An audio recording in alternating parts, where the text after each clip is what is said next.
Olha aí, galera, serviço da semana. Uma lareira rústica, né? Já prontinha já. Só faltando lixar. Do acabamento, né? Por dentro, acabadinha, refratário já, né? Esse ferro aqui é a válvula. Depois o rapaz vai cortar aqui e fazer um cabinho de madeira ou inox aqui, ó. Isso daí, ó.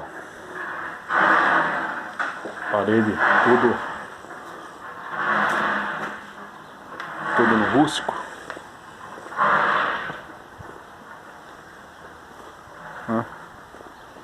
Aí, ó.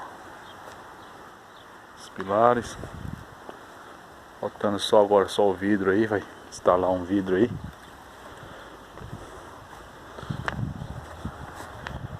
Enfim, aí, ó.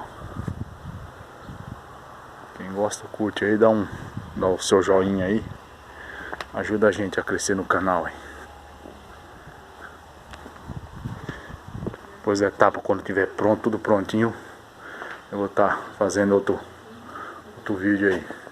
Lá em cima só tá faltando completar a chaminé só. Falou? Então fica aí. Lareira rústica.